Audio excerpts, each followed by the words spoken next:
C'est une reconstitution qui a été très intéressante, ça a permis de mettre en opposition certaines versions et peut-être que nous avons un éclairage aujourd'hui différent que mes confrères, on va évoquer ça ensemble, mais puisse corroborer que certaines thèses qui étaient avancées jusqu'à présent, en réalité pourraient être écartées.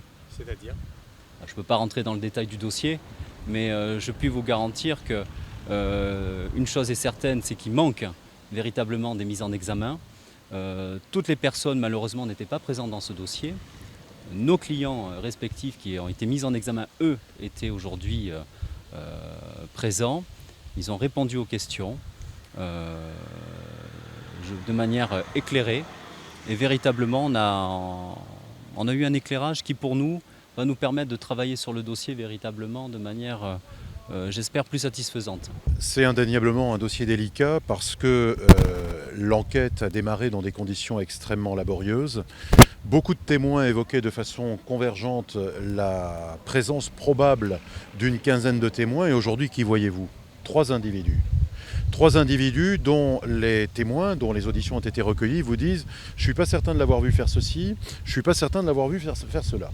Ce dossier est difficilement lisible car il manque une colonne vertébrale qui permette de comprendre de façon claire, univoque, le rôle imputable aux uns ou aux autres. Je vous avoue que en écoutant les uns les autres, en recoupant cela des témoignages et de l'analyse des experts, il est difficile de savoir qui a pu porter un coup fatal. Il y a eu une altercation, c'est indéniable.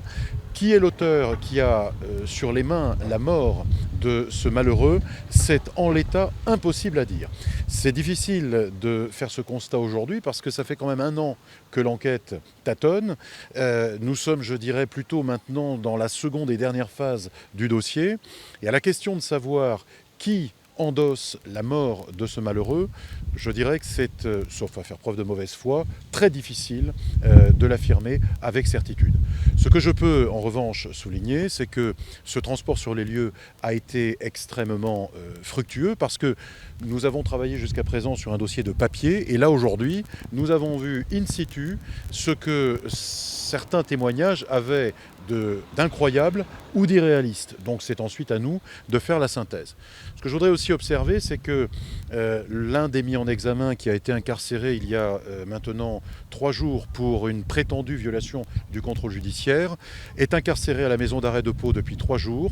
Je le défends. J'ai eu la stupéfaction de constater ce matin qu'il portait des marques visibles au visage. Il a été visiblement passé à tabac. Il m'a indiqué que 8 individus lui sont tombés dessus hier à la maison d'arrêt. Je ne peux pas imaginer autre chose que des mesures de représailles.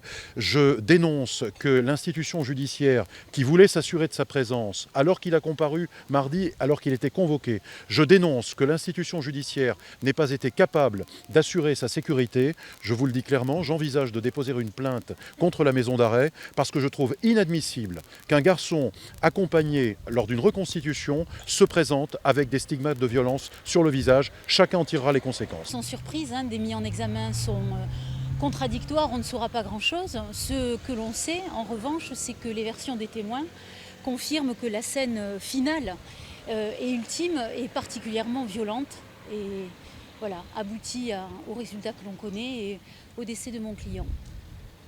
Qu'est-ce qui va se passer maintenant? L'instruction va continuer son cours. Il y aura certainement un complément d'expertise médicale pour connaître les raisons précises du décès, qu'il n'y ait plus aucune discussion sur le sujet. Et puis l'instruction va continuer. Il faudra déterminer la qualification exacte des faits à retenir en fonction des constatations que le juge d'instruction aura à sa disposition. Est-ce qu'il a manqué quelque chose dans cette reconstitution? C'est toujours décevant une reconstitution, il ne faut jamais s'attendre à des miracles.